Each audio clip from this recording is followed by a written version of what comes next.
welcome to the Nisei Veterans Memorial Center's Take Leadership Series. My name is Deidre Teagarden. I'm the Executive Director here at the Center, where our mission is to inspire people to find the hero within themselves through the legacy of the Nisei veterans. You can find more information about our center on our website at nvmc.org. Before we officially start today's program, I just wanted to take a few moments and share that, we started this Take Leadership Series back in the middle of June. And it was really a way for us to bring leaders from across our state into our homes to talk about everything from business to their backgrounds to leadership, and through the lens of the Nisei values, really share with us as a collective community how we can get through these challenging times of new normal that we're all facing. And we've been so lucky to have fantastic speakers each and every time, but it wouldn't make sense to have a program if it weren't for all of you, our viewers, who take the time out every week at 4 o'clock on a weekday afternoon to spend an hour with us. We know you have a lot of other things you could be doing, but you choose to spend your time here on our series. So we are eternally grateful for that. And on behalf of our staff and our board of directors, we just want to say thank you. Thank you very much. We are all thrilled that you're here with us today to have a really interesting talk story with Mark Fukunaga, the CEO and chairman of Servco Pacific. I will introduce him in just a minute, but want to go over a few housekeeping items, especially for those who are new to our talks. Number one, thank you for joining us. We hope we'll see you on future events as well. So just a quick housekeeping items. Number one, we love questions. So please feel free to send your questions in during the talk. You can see the little question and answer bubble at the bottom left of your screen. We will get to as many as possible before the end of the talk today. This webinar is being recorded and will be available on our Nisei Veterans Memorial Center YouTube channel in about a week. So again, we encourage you to go there, share it with your friends and colleagues, and check out some of the other talks that we have up there already. Third, you are all automatically going to be receiving our weekly Wednesday updates. This is an email that will come to you once a week, just letting you know what other speakers we have coming up, what exhibits we have going on at the center. And it's a way for us to stay in touch with you, and we hope that you stay in touch with us. Finally, we would not be able to offer the programs that we do, whether it's the Take Leadership Series or our Afternoon with the Author series, the things that we do in our archives, or even here in the center where we host exhibits throughout the year. It would not be possible to do that without our corporate sponsors. So please help me in thanking HouseMart, Central Pacific Bank Foundation, VIP Food Service, Maui Health Systems, Maui Sons and Daughters of the Nisei Veterans, Abbey Carpet of Maui, Service Rentals, Arazumi Brothers, Munikio Haraga, Maui Disposal, Pure Water Specialty Company, Tanaka Engineers, TJ's Warehouse, Bay Design, Mid-Pacific Pest Control, and the Maui News. We thank all of them for their generosity. So now it gives me great pleasure to introduce our speaker today, the reason that you have all tuned in, Mr. Mark Fukunaga, the chairman and CEO of Servco Pacific.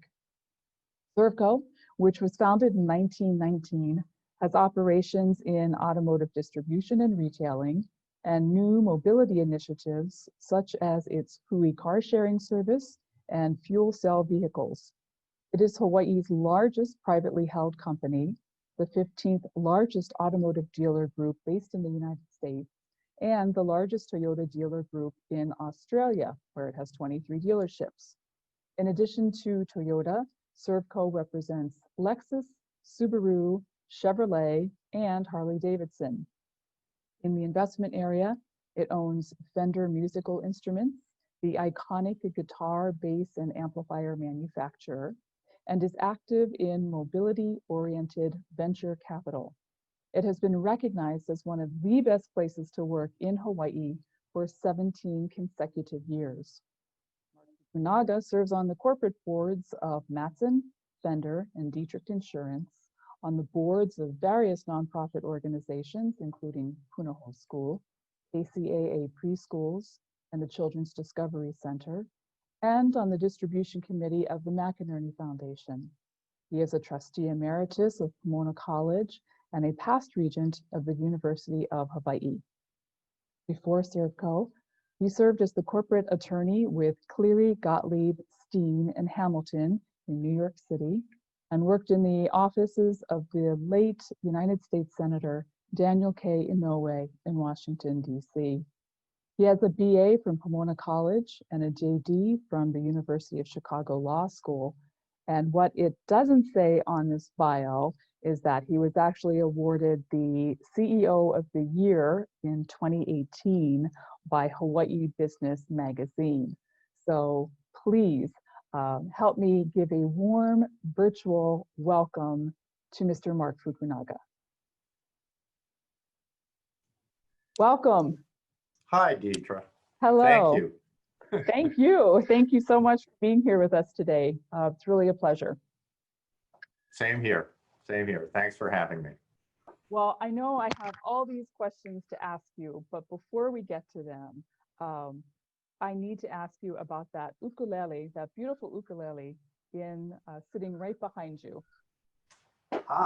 This is Fender's, actually one of our most recent products. This is a signature uke with, and the signature artist is Billie Eilish. So this is Billie's own design, and it is just a really cool instrument. And Billie actually composes on her uke, not on a guitar or a keyboard, but she finds the uke the best thing to kind of experiment with, work out a song, and so she was just terrific. And we're just really excited at Fender to launch this here. Yes. I'm excited we got to talk about it right now. You know, if you listen to her music, it has that kind of quiet tone to it, and ukulele would be a perfect instrument for her. So great. Thanks for the free product plug. Yes, indeed. So, you know, Servco, you celebrated 100 years in business in last year in 2019. And I think it would be nice for our viewers, maybe those who don't know the history of Servco, to kind of give a little bit of background. Your grandfather started the company with a $25 down payment, but I'm sure he didn't do that overnight. I'm sure there was a bit of a process to get to that point. Would you just give us a real basic history of your grandfather and the history of Servco? Sure. As you said, he emigrated from Japan when he was a teenager, and he came from the Hiroshima area, like a lot of Japanese Americans in Hawaii. And I hope maybe not for the same reasons as he did. His father apparently was a fairly well-to-do merchant, but liked alcohol maybe too much and gambling. So he apparently started out with 9 mountains, but by the time my grandfather was a teenager, he had none. So he and his older brother were actually sent away to make money for the family, and they came to the Big Island. So my grandfather, Peter, uh, worked on a number of plantations. He was a ranch cook. I think a ranch dishwasher at Parker Ranch. And then uh, I guess he had some engineering skills. So he had, and maybe a little bit of craziness, stupidity. There's a fine line between courage and stupidity, but he was the dynamite man for the Hamakua Ditch Company. So they would, uh, his job was to set dynamite charges to blow tunnels through the mountains to move the water from the mountains all the way down to the plantations at sea level. And that's what he did. He survived. It was high risk, high return, so he got paid well. Um, but he had a couple of close calls. In one case, I think he fell from a hillside, something like 20 feet, survived, broke both arms, but somehow survived. And all the while, he was also studying English. Always have a book in his back pocket, usually an English dictionary, and he was always trying to, better himself. So his hope at one point had been to go back to Japan and get an engineering degree, but for a variety of reasons that never happened. So he just kept looking to do more and try to better himself, and eventually came to Honolulu. And that's where he came upon, he was looking for something, something of his own to do. And he came across a two-car garage service station. Was that?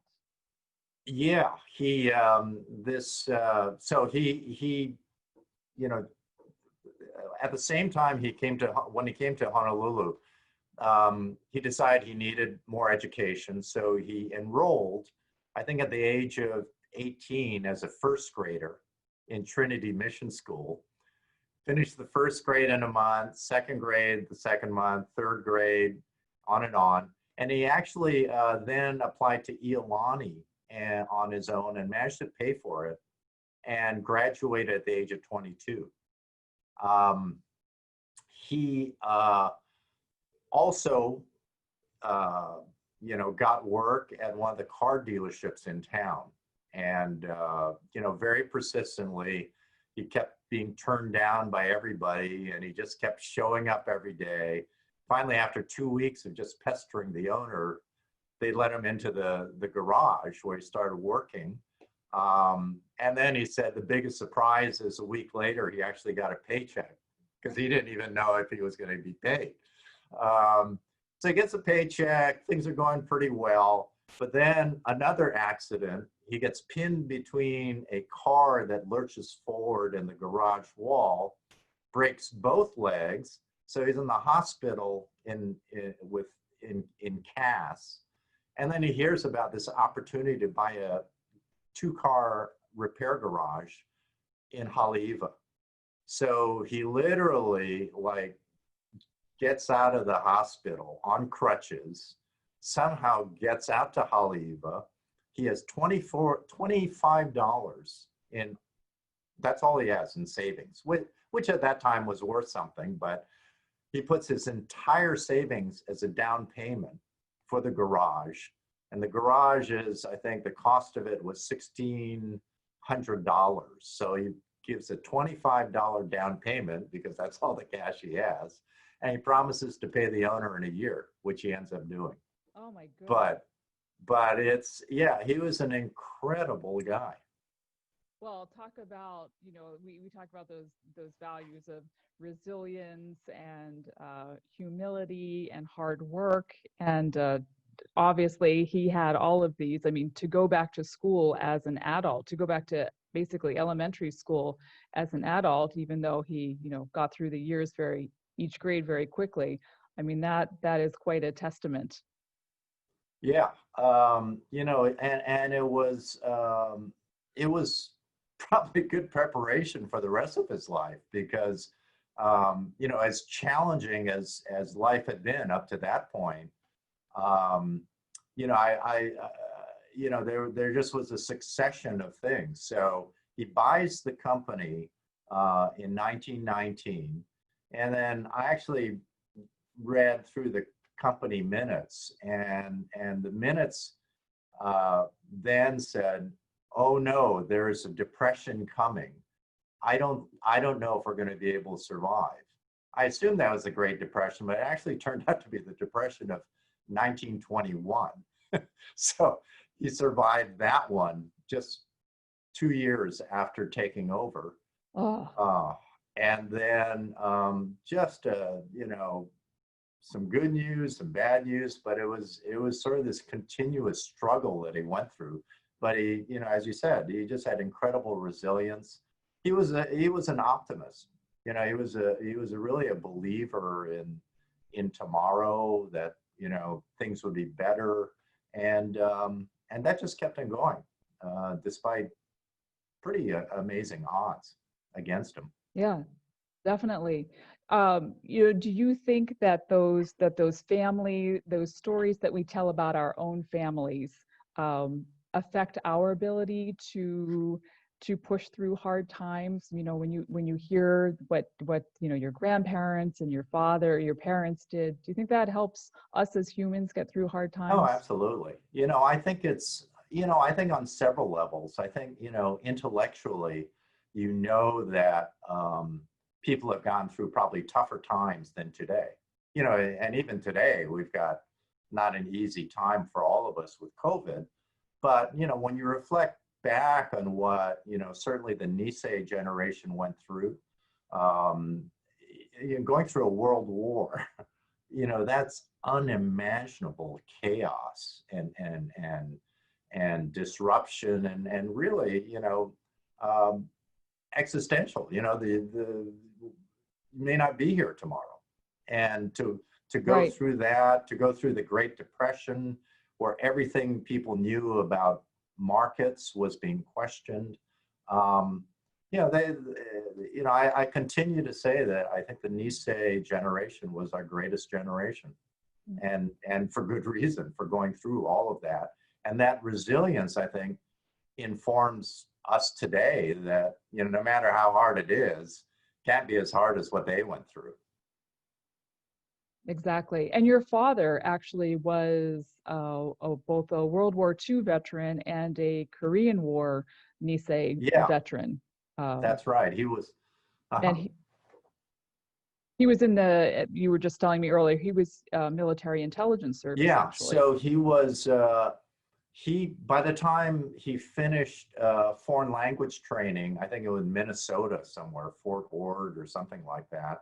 He The war had ended, but he got sent out as part of the occupation forces. So he actually was stationed partly in Japan, partly in Korea to reprocess or process all of the Japanese soldiers that were coming back to Japan through Korea from Manchuria and elsewhere in China. So he was doing all those interrogations, I guess, in preparation for what was to come. And then after that, he comes home, gets married, and a month after he gets married to my mom, he got drafted into the Korean War. So then he was there. I think he was again in MIS, and I think oversaw a prisoner of war, a POW camp in Busan. Definitely some difficult times, for sure. With I think you touched on it. Again, the resilience, just going out there and doing what you have to do, what's required of you at the time. Moving forward, how did that shape, um, your leadership, or how you view life, with what you're doing at Servco? How did that affect you? I guess I guess it's for one thing, anytime you're in a family business, I think if you think about it the right way, you really are custodians, for continuing, this, in our case, what has been a great enterprise. And therefore it's less about me, it's more about a sense of obligation, um, to continue to do it well, or in other words, don't screw it up. So that's a pretty powerful motivator. But I think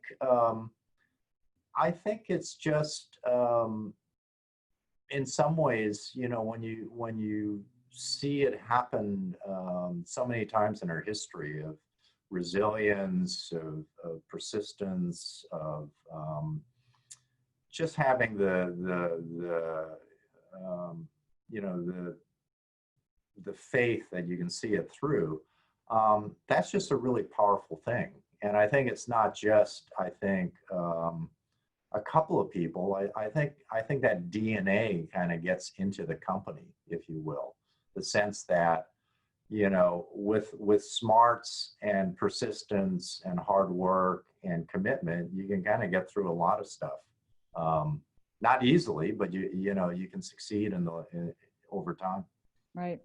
I know that you said someplace else you were talking about candor and truth and humor and informality, and how these are such important qualities to have, as well as those other ones that you've just spoken to.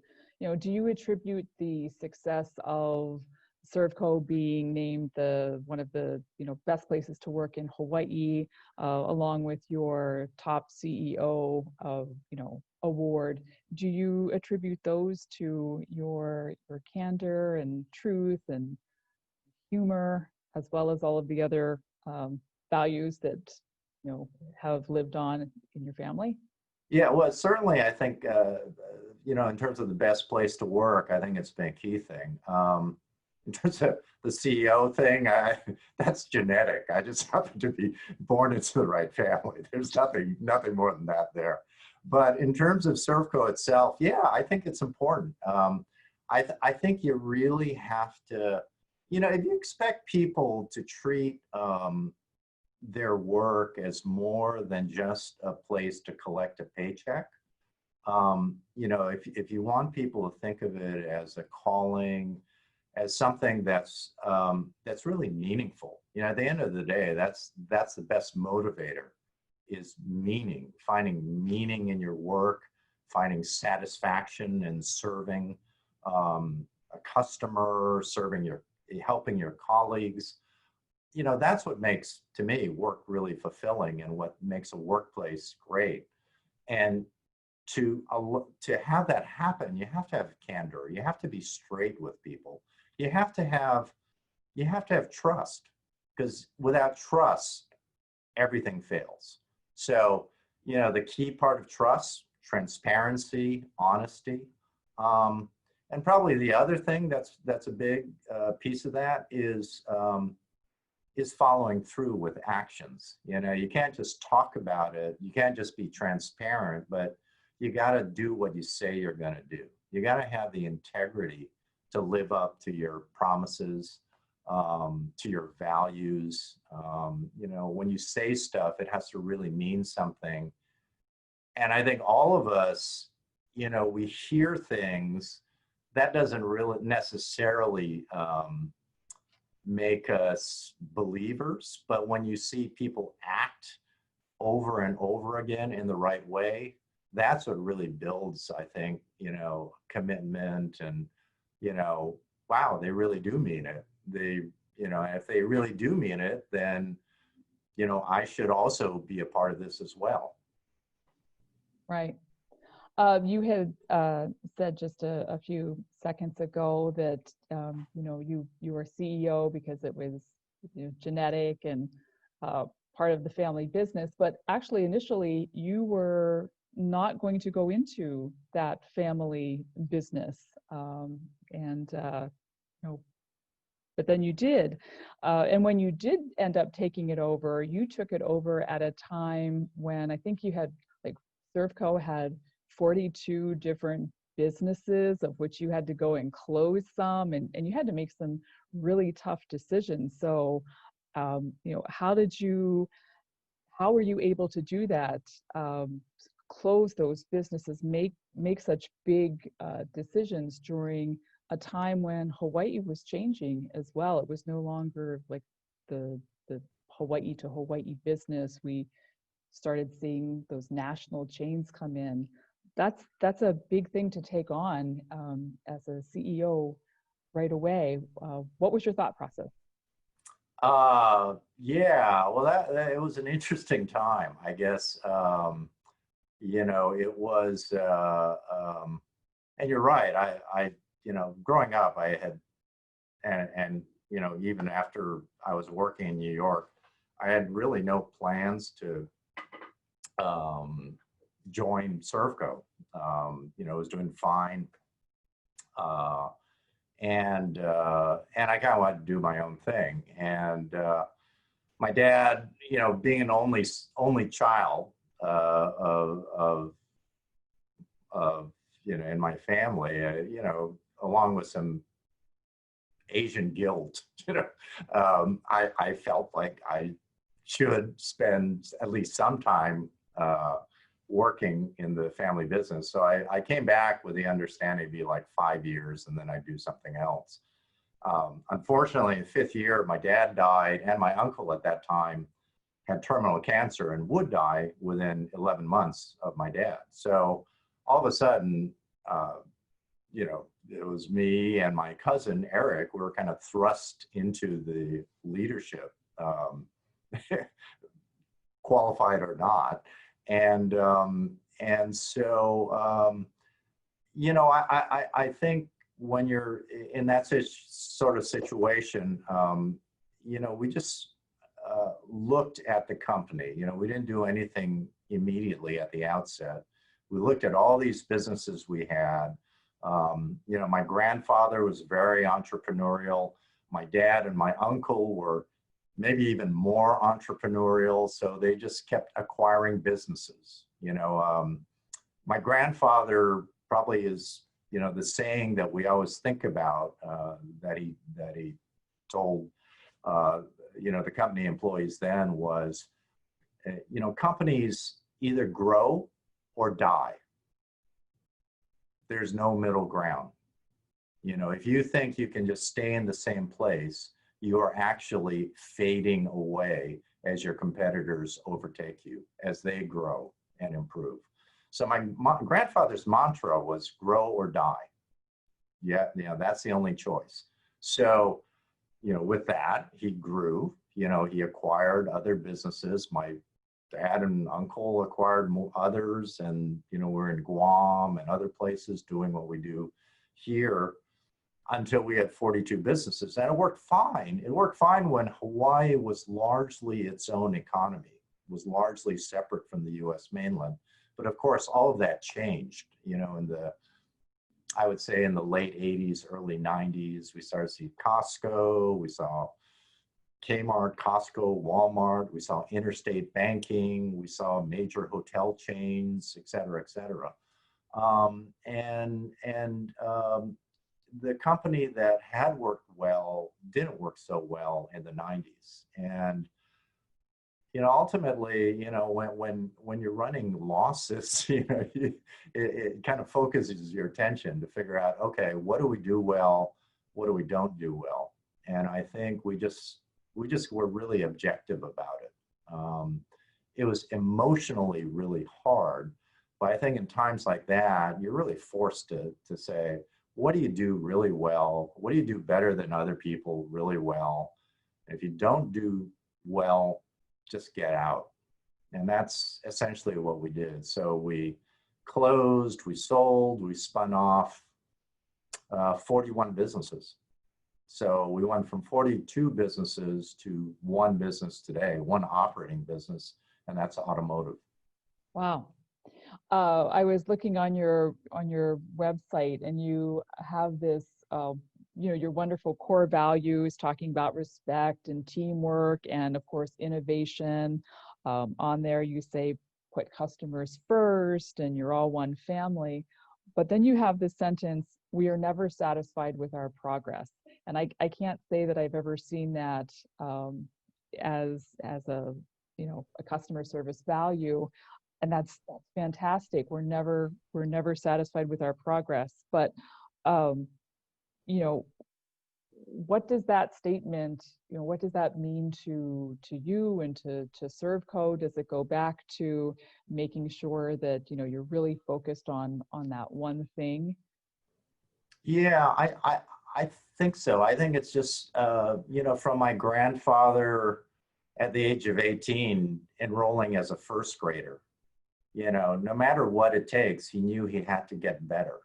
And I think that that's just been part of our DNA. I think it's in part, I think it's in part humility, because I think if you ever think you have mastered at anything, that's when you get your legs knocked out from under you.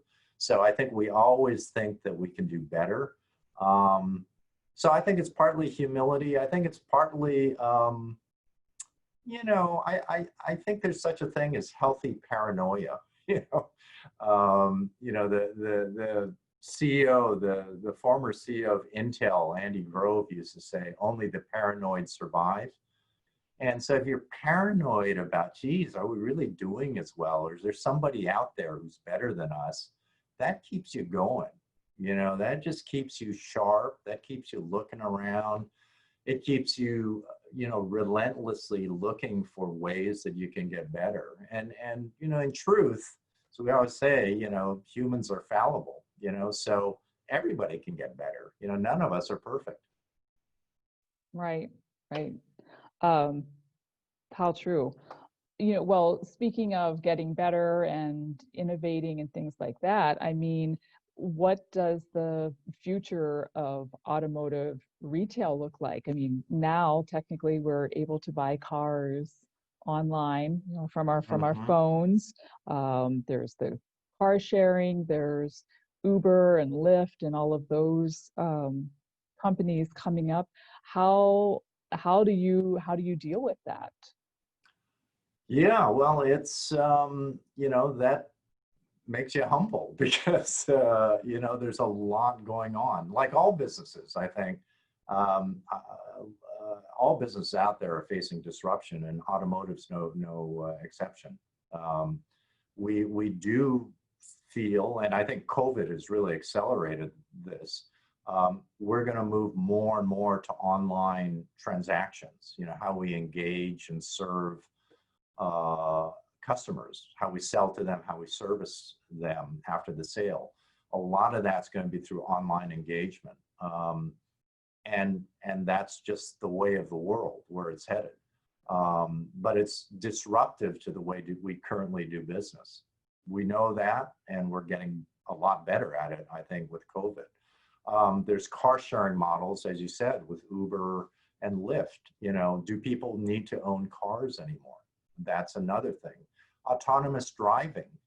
If your cars drive for you, and you can have robo taxis or even your own car, pick, not only get you to work, but and then it goes over and picks up your spouse and then picks up the kids from school. Do you need as many cars? And finally, electric cars, fuel cell cars. There's just a ton of potential disruption out there. And I think that's where, being a little paranoid and thinking like you can always do better. I mean, that's why we're looking at all of that. We're trying to get ahead of it a little bit by being very active in venture capital. So we're in a number of mobility-focused venture capital funds to see what's coming down the pike.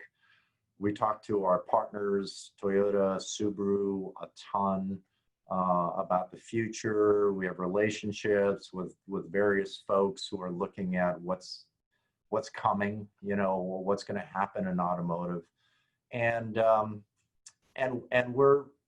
we're trying to get as best we can prepared for that, and modify our operations, really changing from what had been a focus on product only, selling it, servicing it, into turning into a company that's more about delivering a great experience.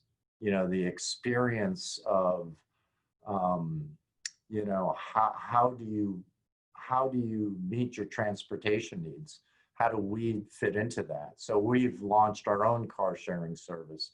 We're looking at smart shuttles. We're thinking about intelligent carpooling. We're starting to see ourselves more as a mobility company than a sales point, if you will, for cars, and trying to understand, how people get from A to B, and we can be that partner. In Honolulu, for example, we've got rail coming. Rail is a part of the solution, but how do you get to and from a rail station? So hence car sharing, smart shuttles, other types of transportation solutions. So we're looking at all of that for the future. But there are no guarantees anymore in terms of how the future will pan out. Well, it seems like you're really embracing it. Do you, just as a CEO in general, when you look at other businesses, not necessarily automotive, and these disruptions are coming, can you tell which companies are going to do well with all of the change, based on what their philosophy is? Yeah, I mean, people have said, there are people who either run to a fire or run away from a fire. We kind of try to run to it. I mean, you're not going to gain anything by trying to ignore something or run away from it, or, try to pretend that it's not going to come as quickly as you think. We almost try to do the reverse and say, look, this is going to happen in 2025. What are we going to do today? And I think you have to have that. You have to do that, because, if you just ignore it, you're just making the situation worse. You'll be less prepared. You'll be less able to transition to what you need to do. So yeah, I think that's a part of it. And I think the other thing is recognizing that you do have an issue, that you do need to transition to maybe another business model. Then you have to figure out, okay, what kind of talent do you need to compete in that new world?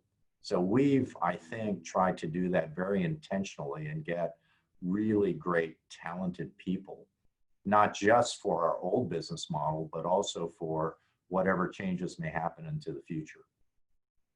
It also, I think, to some extent informed, why we went to Australia, to get scale in a bigger way to do some of these things, and why we acquired Fender Music, because to some extent it was a diversification away from an auto business that may get disrupted down the road. Right. Someone wrote in a question, where does Servco see itself in 25 years? And I think you definitely answered that. And another question about, why Australia? Yeah. So. Australia happened, it's about 15 years ago.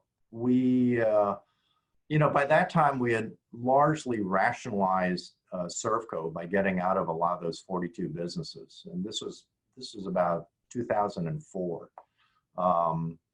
And so we're looking about, okay, thinking of my grandfather, you either grow or you die. Where do you grow? And at that point, we had improved our operations to where we're really pretty dominant in Hawaii.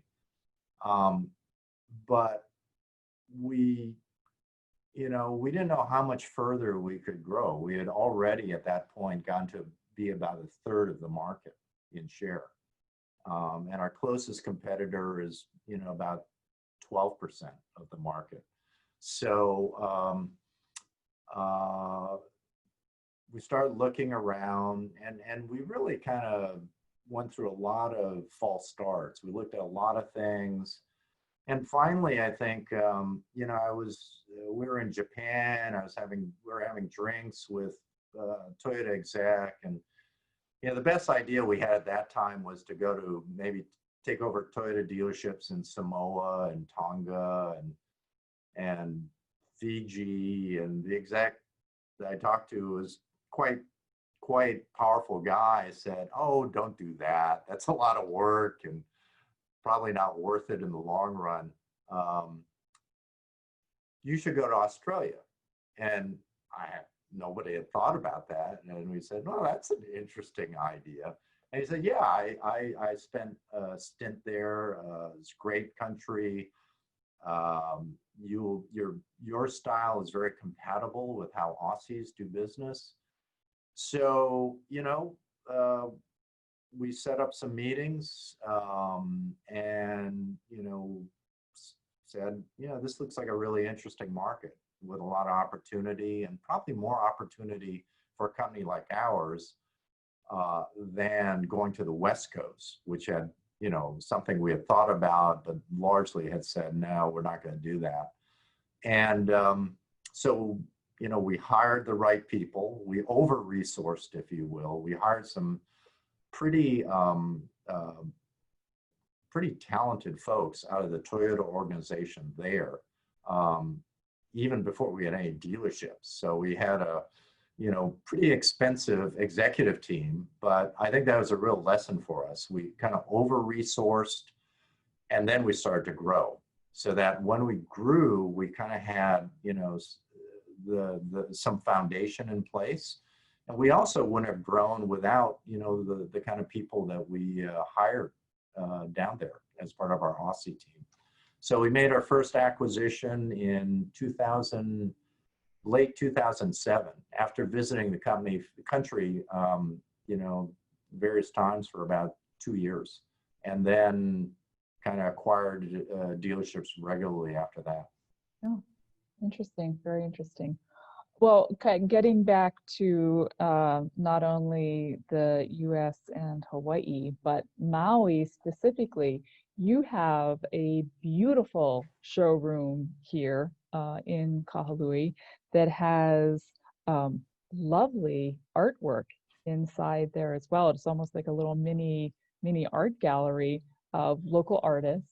I'm not sure I don't know what the Oahu Servco showrooms look like, if you have artwork there too, but what is the idea behind the art? What is important in your mind about art? Yeah, well, thank you. Thanks. Thank you. That's I'm glad you noticed that. It's always been a part of us. You know, I think we as a Hawaii company, you know, we always think of one of our roles is to support the community. You know, this community has supported us for 100 years. The minimum we can do is pay it back and play it forward. You know, it started with my dad. My dad loved to, you know, go down to, you know, at that time, 40 years ago, the Honolulu Zoo fence, which had a lot of, you know, artists. At that time, much more serious artists, you know, less touristy. And so he'd buy art there, and they'd go to, you know, artist homes and, you know, commission works. I remember going with him to Lahaina to visit Tadashi Sato. And he actually commissioned a work from Tadashi to do a painting for us that we still have. So, you know, it started there, and I think he enjoyed art, but I think he also felt that commitment, and it was a statement to our customers that, you know, we're a Hawaii company, and we want to celebrate the talent in Hawaii and also the beauty of Hawaii in all of its iterations, including its art. So, yeah, we do it in Honolulu, all of our dealerships on Oahu, Kauai, Maui, yes. Well, I mean, Hawaii certainly has some absolutely amazing artists, Tadashi Sato, so many, Kurokawa. Anyway, we were wondering about that. So even if you are, I guess, if you're not going to buy a car, can you go look at the art? Although we prefer that you Absolutely. buy a car. No, no, come in. Just say you want to look at the art. We'll serve you coffee. Have the air conditioned seat. Yeah, you'll love it. Um, Another thing that your Servco Foundation does, you've awarded over 200 scholarships for spouses and children of Servco workers. Um, that's lovely. Does it go to that same premise of we're a Hawaii company, we support our own? Can you talk a little bit about the foundation and the education awards?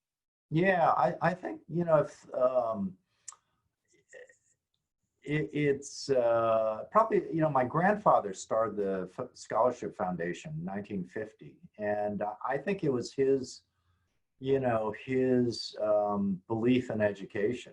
He, as I said, he put himself through school. And, he was self-taught in so many ways as well. So he was just a real believer in education. And so our foundation started in 1950 with one student, and then it obviously grew over the years. But yeah, I think that was a passion of his, as well as I think the company now. I think we're just real believers in education. As a company, we support our employees, going out for associates, bachelors, or graduate degrees. We support them in that way. We just think, you got to keep learning, and learning is a continuous thing.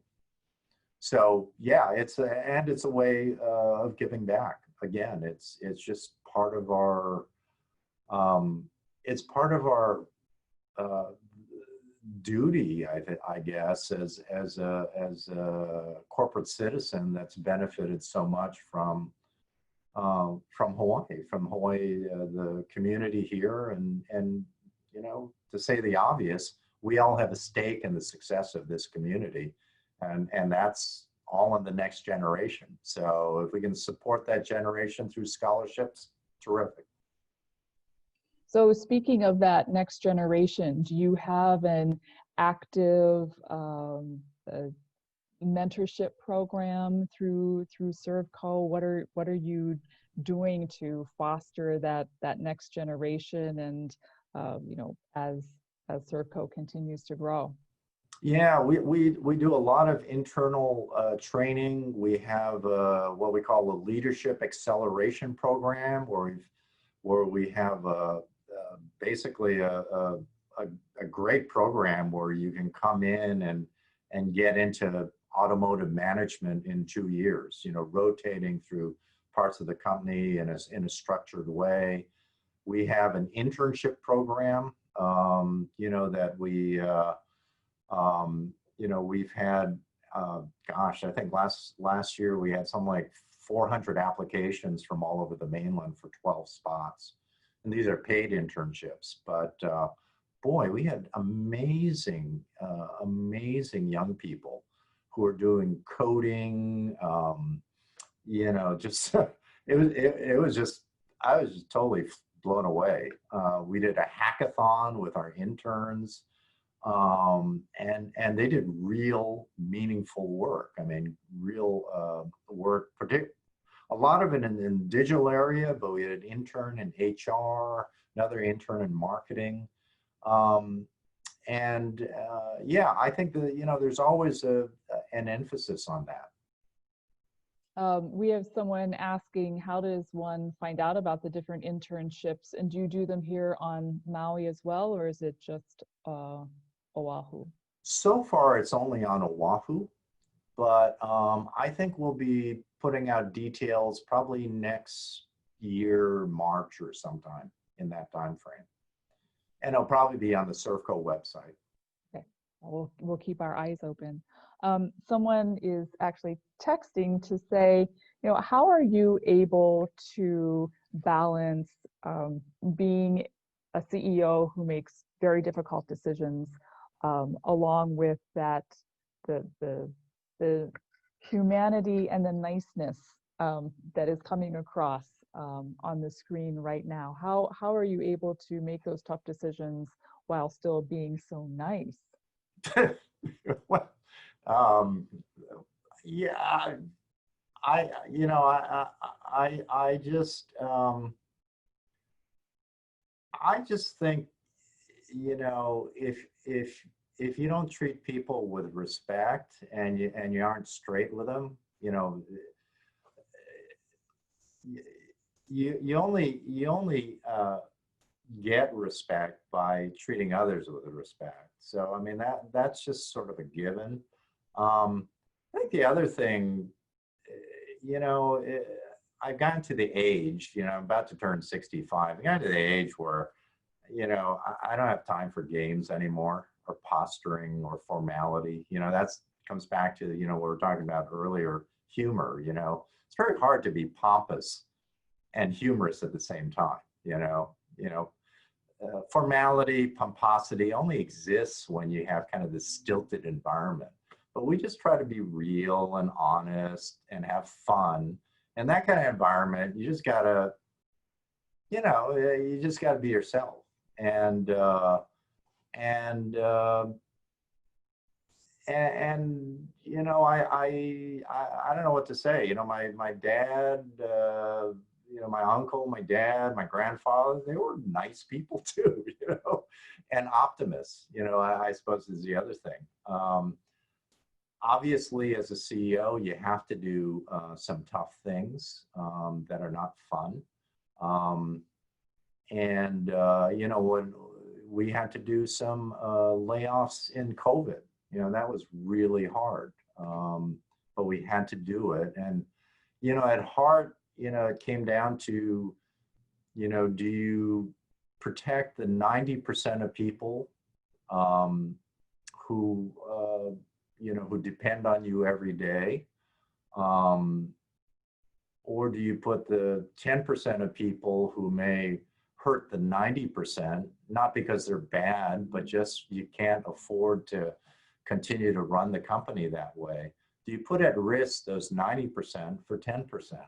And it's a really tough human equation, but at the end of the day, sometimes you have to do these things. So we had to do it with COVID.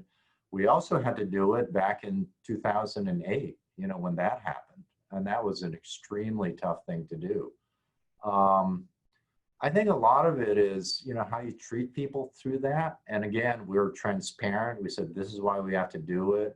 We're going to try to do the best we can with the people we do lay off, treat them with compassion, through severance, outplacement, whatever we can do to make their challenges a little less. But it's still really tough. One of the Servco directors, Dick Gushman, told me, he said, I think this was after the '08 layoffs that we did. And he says, well,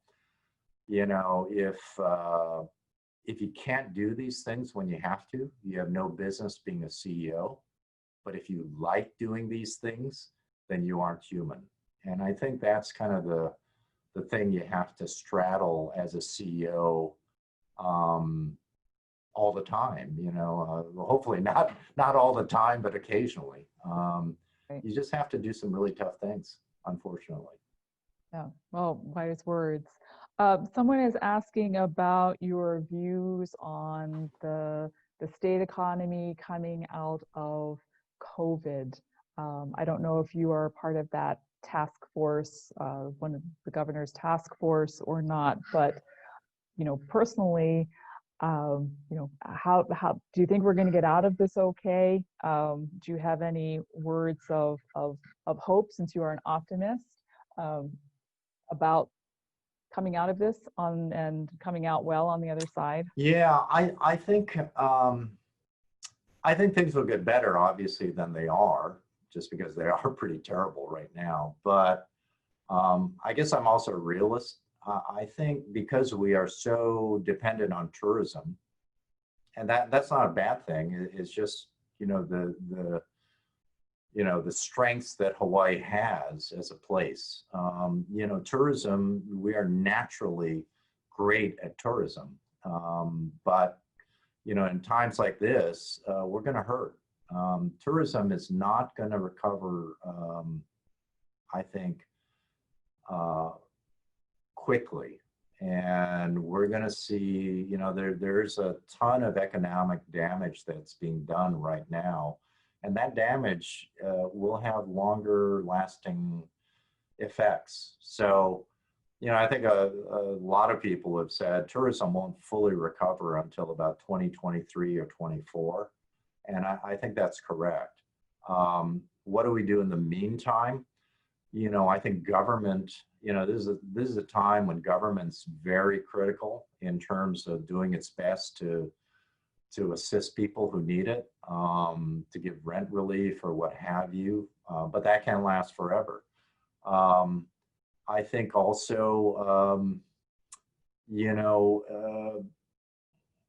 it's one of the strengths of Hawaii is that we are a community. I think a community that really tries to help each other and pull together.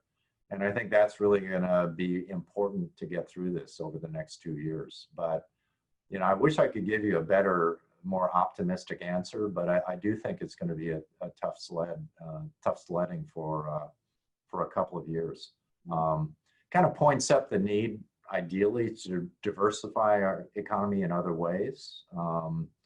But again, you kind of have to go through the process of what is Hawaii uniquely good at?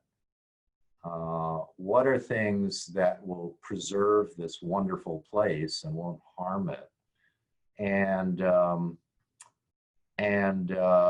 you've got to find that intersection of those two things. What are we really, really good at?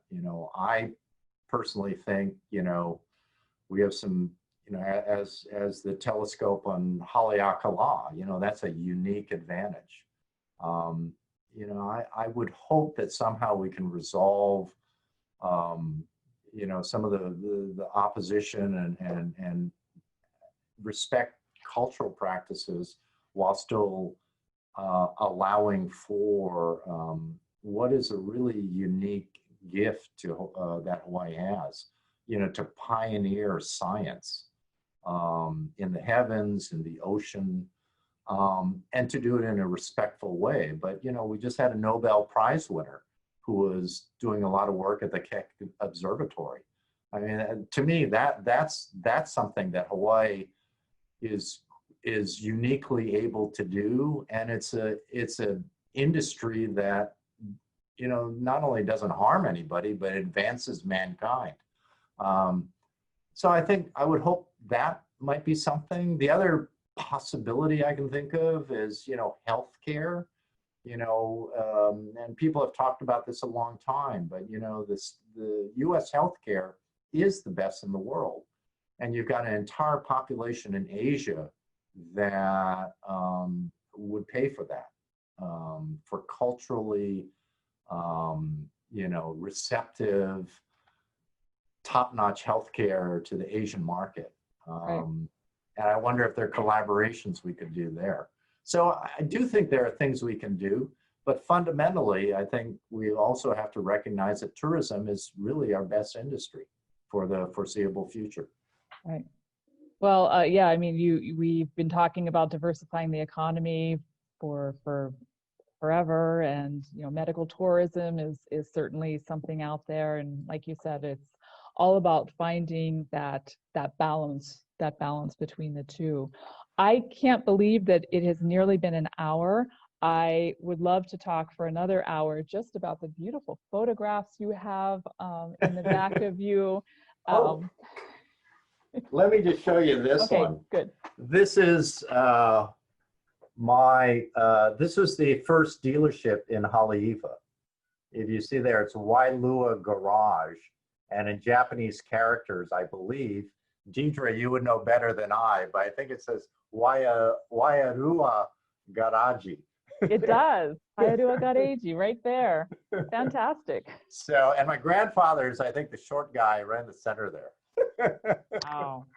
Anyway, but That's yes. fantastic. So I'm going to gently close this out, but then come back to you for some closing remarks, whatever wisdom you would like to share, any closing statements, including, what would your grandfather say about the Servco today? But I'll give you a few minutes. To everybody else for tuning in today, thank you so much. It's been wonderful, as always, to know that you are just on the other side of this screen, joining us and supporting what we do. Be sure to check out the website or just wait for your weekly Wednesday update next Wednesday.